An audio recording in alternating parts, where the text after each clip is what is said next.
Donc on va avoir un petit outil qui permet de mettre en ligne vos images pour ensuite les inclure dans vos pages, les pages que vous allez créer pour votre site. Donc ça s'appelle un gestionnaire de médias tout simplement. Donc il est ici. Et ça ressemble à ça, donc c'est un petit peu quand vous êtes dans l'explorateur de Microsoft Windows ou dans le Finder de Mac. À gauche, vous avez une arborescence de dossiers. Et vous voyez que le dossier racine, c'est le dossier image. Donc si on compare avec FileZilla, là on est dans la racine du site, qui dans notre cas s'appelle bug09. Et ça, tout ça, ce sont des dossiers Joomla. Et on voit qu'à la racine, hein, on a un dossier qui s'appelle image, et on retrouve dans le dossier image l'ensemble de ces dossiers qui réapparaissent ici. Donc il n'y a pas de règle, hein, vous pouvez vous organiser comme vous voulez, vous créez des dossiers dans les sous-dossiers, vous organisez votre contenu comme vous voulez. La seule chose, c'est d'essayer de garder un minimum d'organisation, de pouvoir vous y retrouver, et puis de savoir comment on fait pour créer un dossier, y importer une image, la déplacer dans d'autres dossiers, et puis ensuite dans un article, on verra comment on insère une image qui vient d'être importée. Donc pour créer un nouveau dossier, c'est assez explicite, c'est celui-ci, le bouton, et je vais l'appeler mon dossier. Alors, pas de majuscule, à la rigueur, soit des tirés du 6 ou des tirés du 8, voilà, et pas d'accent, puisqu'on est toujours dans une logique web, et donc il y a des caractères qui sont interdits. Voilà, je l'ai appelé mon dossier photo, je valide, j'appuie sur Entrée, et là on le retrouve ici. Et puis, bon, admettons, je rentre dedans. Maintenant, je veux y importer une image. Donc là, j'y ai mis un logo. J'ai fait un faux logo, hein. Alors, c'est peut-être pas un bon exemple parce qu'il est un peu gros. Bon, c'est pas grave, de toute manière. On va pas voir comment on l'implémente, on verra ça après le logo. Donc, comment on importe une image dans ce fameux espace? On appuie sur la disquette. J'ai peut-être été un peu vite ici. Et puis, on clique sur le logo, ouvrir, et là, hop, et le logo est importé. Donc, en double-cliquant dessus, on le voit, on le fait apparaître dans une page à part. Et puis, si on s'est trompé de dossier, rien ne nous empêche de venir le déplacer dans d'autres dossiers. Donc là, je l'ai mis dans Fabricant. Et je vais le remettre dans mon dossier photo. Donc là, je ne vous montre pas tout de suite comment on fait pour rajouter de l'image comment on vient la chercher, cette image, pour la mettre dans un article, on verra ça après. Et là, l'idée, c'était de savoir où est-ce que les images se rangent sur votre site. Et puis, une autre chose qu'il faut savoir, c'est que en termes d'images, il y a grosso modo deux types d'images sur un site internet. Vous avez des images de contenu qu'on va charger, comme on a vu dans l'exemple HTML, à l'aide de la balise image. Et il y a l'attribut source qui va pointer vers cette image et ça va la charger dans votre page. Et puis il y a les images de type CSS. Donc ces images de type CSS, c'est des images de style, c'est des images d'arrière-plan de vos balises. Donc un exemple de ces images d'arrière-plan de balises, vous avez par exemple la photo du background derrière, là, de l'arrière-plan, cet intérieur un peu design. Donc ça, c'est pas une image de contenu qu'on a mis dans une balise image. C'est une image qui est appelée dans le style CSS de la balise globale du site. Donc on va voir avec Firebug comment ça se traduit. Donc moi je sais que c'est la balise overall. Et quand je clique sur la balise overall, je vois à droite les styles CSS qui ont été appliqués à la balise d'ID overall, et je vois que bon, il y a plusieurs lignes, dont la background image.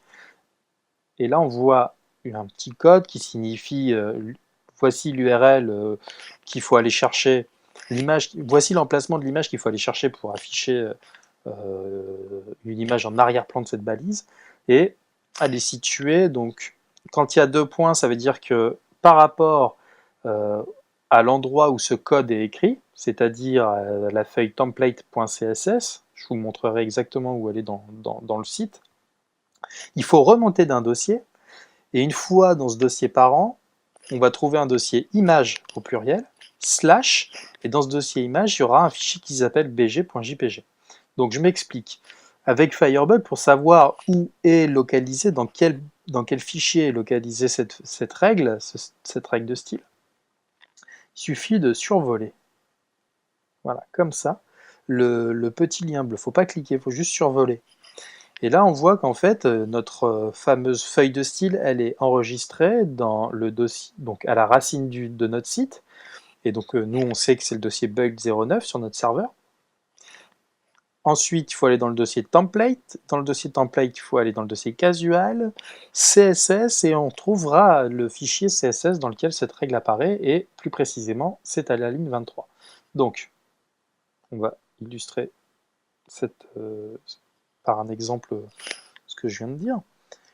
Donc, notre nom de domaine de base, sur mon hébergement, moi, il est réglé pour pointer directement sur le dossier bug09. Donc ça, c'est moi qui l'ai configuré de la sorte. On a dit que c'était, donc je ferme ça, on a dit que notre feuille de style, elle était localisée dans le dossier template, que dans le dossier template, on avait un dossier casual, que dans le dossier casual, on avait un dossier CSS, et que bah voilà, on le trouve, on a un fichier template.css. Et on avait dit que plus précisément, ça se situait à la ligne 23. Donc moi, mon FileZilla est bien réglé, donc quand je fais un clic droit, afficher, éditer, hop, il l'ouvre dans Dreamweaver. Il faut un petit peu de temps, voilà. Et donc je vais à la fameuse ligne 23, et là je retrouve exactement le code tel qu'on l'a vu dans Firebug. Alors des fois l'ordre des lignes change, hein, entre ce qu'il y a sur Firebug, mais sinon c'est toujours localisé au bon endroit. Et puis donc on retrouve cette fameuse ligne de code. Donc là l'intérêt c'est qu'on ne va pas aller changer le lien vers l'image, hein, ça n'a pas de sens.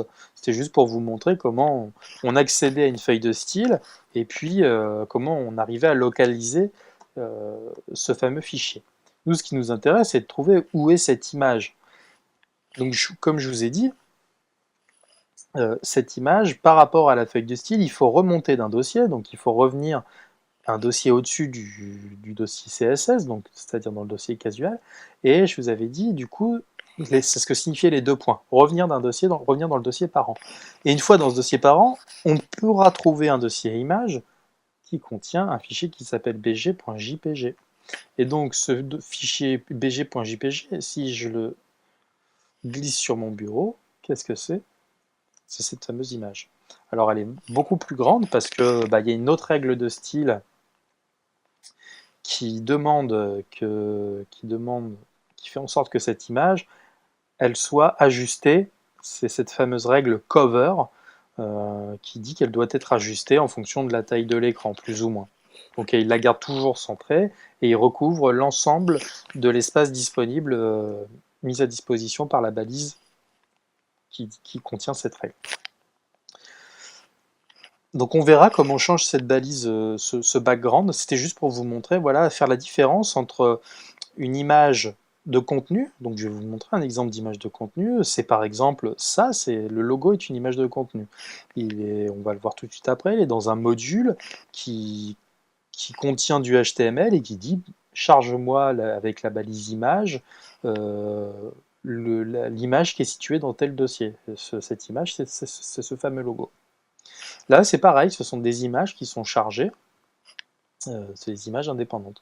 Donc toutes ces images-là, elles sont dans le dossier en général, hein, c'est comme ça qu'on fait. Tout ce qui va être image de contenu, il est dans ce fameux dossier image de Joomla, qu'on retrouve donc ici. Et les images qui sont relatifs au style de certains éléments, donc un autre exemple, c'est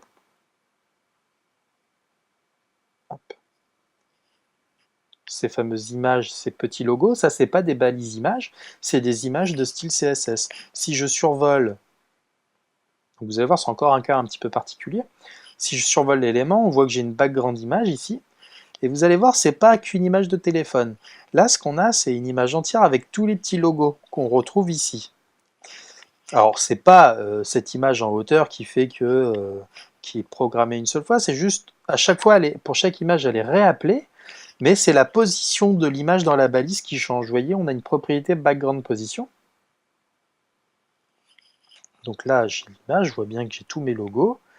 Et si je commence à éditer la position en hauteur de cette règle, vous voyez, regardez, le téléphone se met à bouger, et si je le fais bouger suffisamment, hop, je vais faire apparaître d'autres logos de l'image.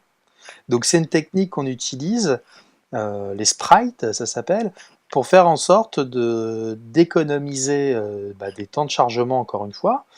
Pourquoi? Parce que plutôt que de télécharger, faire des appels à 50 images dans cette page, il appelle une seule fois l'image et après, ce qui change juste, c'est le paramètre de position. Donc là, finalement, à chaque fois, il y a eu une seule fois l'image qui a été appelée, mais pour chaque balise, on lui demande d'afficher une autre portion de cette image.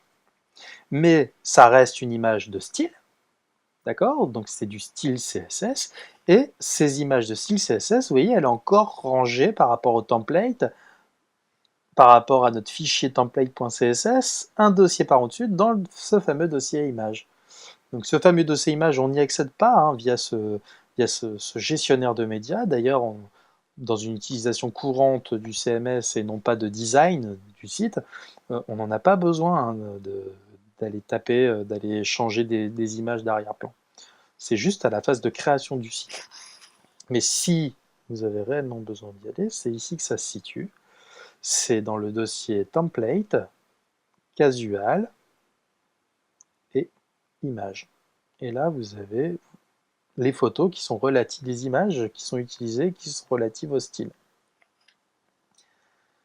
Et voici donc un autre petit cas particulier, vous verrez, c'est celui du diaporama, où là, c'est un module qui est assez sophistiqué.